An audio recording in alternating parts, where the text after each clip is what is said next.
आप देख रहे हैं जय भारत टीवी। अपनी विभिन्न मांगों को लेकर उत्तराखंड के शिक्षक इन दिनों आंदोलनरत है। पिछले दिनों तालाबंदी भी हुई, अपना प्रदर्शन भी दिखाया। सरकार से कुछ मुद्दों पर सहमति बनते बनते रह जा रही है क्या? इस बीच शिक्षा विभाग जो मंत्री संभाले हुए हैं, उनके आदेश पर यह बताया जा रहा है कि जो प्रधानाचार्य के पद पर प्रभारी के तौर पर काम कर रहे थे, उन्होंने अपना प्रभार छोड़ दिया है। यानी कि कुछ मुद्दे हैं जिनको लेकर लड़ाइयाँ चल रही थी, उनके वेतन रोकने की बात आ रही है। शिक्षक संघ क्या इस समय सोच रहा है और आगे क्या रणनीति होने वाली है, क्योंकि आगे बोर्ड का एग्जाम भी होना है और ऐसे बहुत सारे स्कूल हैं, 90% ऐसे स्कूल हैं आप बताए जा रहे हैं जहां इस समय प्रधानाचार्य नहीं है, क्या वो प्रभार छोड़ चुके हैं। ऐसी स्थिति में क्या आगे रणनीति बनाने जा रहा है शिक्षक संघ? हमारे साथ बातचीत के लिए शिक्षक संघ के प्रांतीय अध्यक्ष राम सिंह चौहान मौजूद है। चौहान साहब, ये तो लड़ाई और तगड़ी हो गई है, वेतन रोका गया है, कितने लोगों का वेतन रुका है, आपका क्या कहना है? अभी ऐसा आदेश तो इन्होंने कोई जारी नहीं किया कि सीधा वेतन रोक देंगे। और आज अभी अपर निदेशक जी का फ़ोन आया था कि महानिदेशक जी 4 बजे बैठक में हमें आमंत्रित कर रहे हैं। तो बैठक, मैं समझता हूँ बैठक का औचित्य तभी होगा कि जब जो सहमति 4 तारीख माननीय मंत्री जी के साथ बनी थी, उन मांगों का स्पष्ट शासनादेश हमारे पास होगा। बाकी आग में घी डालने का काम विभाग कर रहा है। ये भूल रहे हैं कि वेतन, ये तो वेतन रोक ही नहीं सकते हैं, क्योंकि जो शिक्षक है वो अपना तो जो मूल कार्य उसका है वो कर रहा है। क्योंकि शासन का स्पष्ट आदेश है कि कोई भी शिक्षक बीएलओ ड्यूटी नहीं करेगा। फिर भी ये बीएलओ ड्यूटी हमसे करा रहे हैं, जनगणना करा रहे हैं। हमारे जो डायरेक्टर है उनका स्पष्ट निर्देश है कि खेल महाकुंभ जो होता है, जो खेल विभाग कराता है, उसमें हमारा जो पीईटी है वो प्रतिभाग नहीं करेगा। ये ज़बरदस्ती हमें वहाँ पे भेज रहे हैं। तो हमने क्या गलत किया कि हम इनके आदेशों का पालन कर रहे हैं। तीसरा, मैं आपको बता दूं कि अगर जो प्रभार हमने छोड़ा, प्रभार कहते हैं कि मुश्किल से आप अगर 15 दिन के लिए जा रहे हैं या 1 महीने के लिए, बहुत ज़्यादा है तो 2 महीने के लिए, प्रभार तो टेम्प्रेरी होता है। दिल्ली में इस तरह की प्रक्रिया के लिए जो केंद्र सरकार है हमारे, जो केंद्र के जो विद्यालय हैं हमारे, सेंट्रल स्कूल हैं, उनमें अगर इस तरह शिक्षक से काम किया जाता है तो इस पर शासनादेश है कि उसका जो मूल वेतन है, उस मूल वेतन का 2% उस दौरान उसको दिया जाता है। और डीडीओ पावर होती है, उसे पूरी पावर दी जाती है। हमारे किसी भी शिक्षक को कोई पावर नहीं है, खाली नाम मात्र का प्रभार हो, चौकीदार के जैसा है। आज स्थिति आप देखोगे अब छन के आ रहा है, हम भी विज्ञ नहीं थे। अगर आप पूरे उत्तराखंड की स्थिति देखें तो बहुत भयावह है, बहुत डरावनी है शिक्षा विभाग की स्थिति। न तो कहीं चपरासी है, न कहीं बाबू है। ये स्थिति के हमारे टीचर ही प्रिंसिपल हैं, वो बाबू का काम भी कर रहे हैं, चपरासी का काम करते हैं। इससे बड़ा दुर्भाग्य इस प्रदेश का कुछ नहीं हो सकता है। वो तो जब आजकल खोजबीन हुई तो हमारे शिक्षकों द्वारा खूब शेयर किया जा रहा है कि ये स्थिति है। और इस स्थिति में भी जो मेरा शिक्षक है वो इतना अच्छा परीक्षा फल दे रहा है, थोड़ा ख़राब हो गया तो उसके प्रति क्या करते हैं, उत्पीड़न की कार्रवाई करते हैं। आपने देखा होगा पिछली बार गर्मियों की छुट्टी में इन्होंने ज़बरदस्ती परीक्षा फल खराब होने पर शिक्षकों को जो ग्रीष्म अवकाश था वो काट दिया था और बाध्य किया था पढ़ाने के लिए। तो जब ये स्वयं बोल रहे हैं कि आपकी जो काम पढ़ाना है और आपका रिजल्ट कम नहीं होना चाहिए, तो हम इनका अनुपालन कर रहे हैं। हम तो आज आंदोलन में है ही नहीं, कहाँ है हम आंदोलन में? ये सिद्ध करते हैं कि मैं आंदोलन में हूँ। आंदोलन 6 तारीख तक था। आज राजकीय शिक्षक संगठन केवल जो उसका नैतिक कर्तव्य है उसका निर्वाह कर रहा है, और इसमें ज़बरदस्ती किसने दबाव बनाया और अनैतिक कोई वो की कार्रवाई की।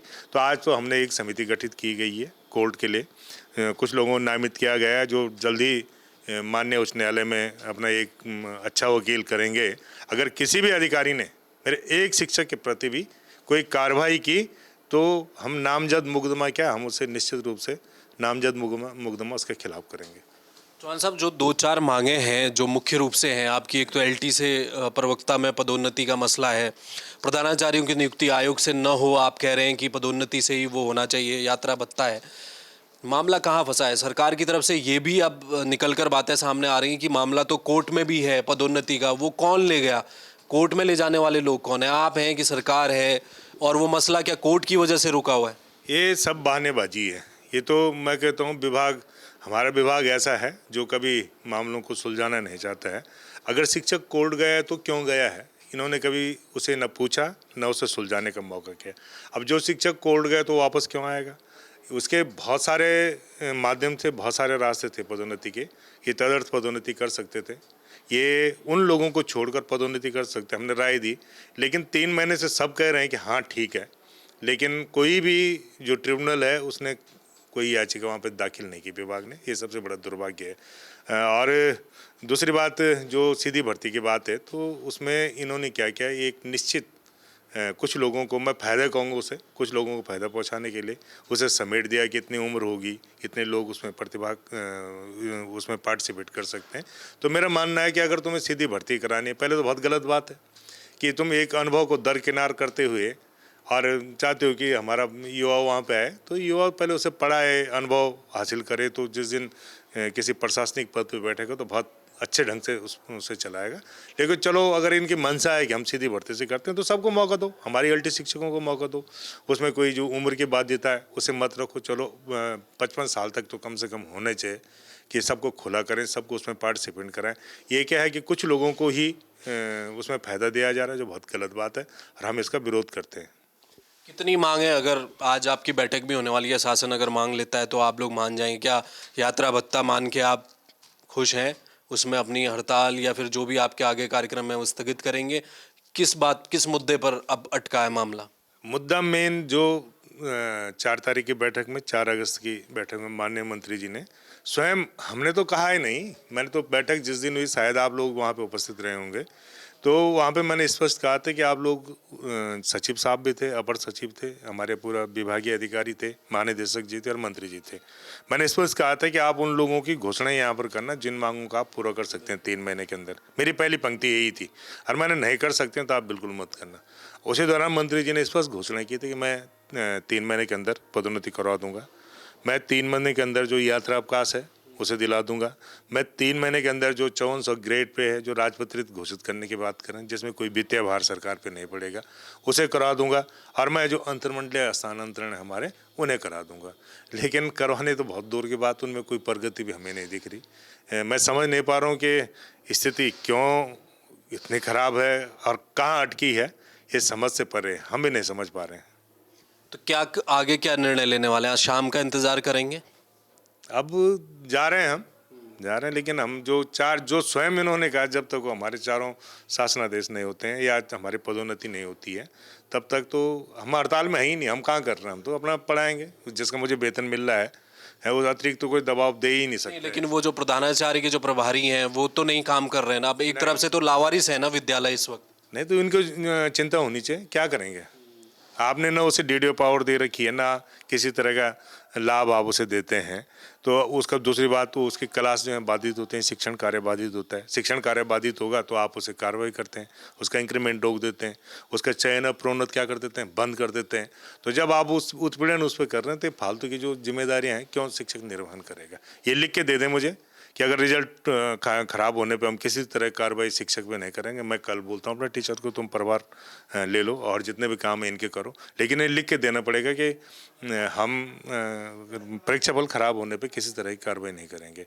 और भविष्य में तो हम केवल क्या है, भविष्य मैंने कहा हम तो आंदोलन में ही नहीं, अब तो सीधा सीधा जिसके लिए मेरी नियुक्ति हुई है हम वो काम करेंगे।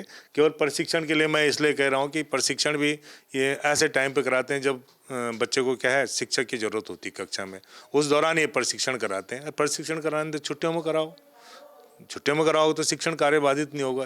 तुम बोलो रिजल्ट भी अच्छा रहे और तुम टीचर को क्या रख रहे हो, बीजी भी रख रहे हो, उसे कहीं जनगणना, कहीं भैंस गणना, तरह तरह की गणनाएँ करा रहे हो, तो दोनों चीज़ें तो नहीं हो सकती। चलिए देखिए, साफ हो चुका है शिक्षक संघ की ओर से, हड़ताल कहीं नहीं हो रही है। यानी कि जो जिम्मेदारी शिक्षक की है पढ़ाने की, वो किया जा रहा है। इसके अतिरिक्त आप कोई और प्रभार देंगे तो वो नीतिगत तौर पर देखा जाएगा, संवैधानिक तौर पर तो यहाँ तक कहने को तैयार हैं कि अगर किसी शिक्षक का वेतन रोकने या और कोई कार्रवाई करने की कोशिश की गई तो कोर्ट भी जाएंगे, मुकदमा भी करवाएंगे, कानूनी लड़ाई लड़ेंगे।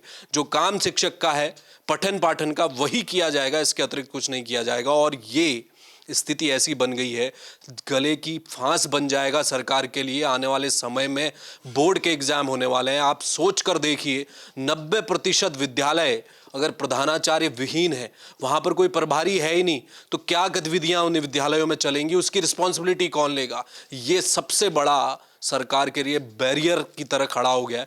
अब देखना यह है कि आने वाले दिनों में आज शाम तक क्या कुछ बात होती है, अगले 1-2 दिनों में क्या सरकार इस पर कोई निर्णय लेगी। और जहां पिछली मुलाकात में जब 3 से 4 मांगों पर, जैसा कि चौहान साहब बता रहे हैं कि शिक्षा मंत्री ने खुद अपने मुंह से कहा है कि हम 3 से 4 मांगों को आपकी पूरी करने जा रहे हैं, तो वो कब होंगी। कैमरा मैन उपाध्याय के साथ हेमभट्ट, जय भारत टीवी।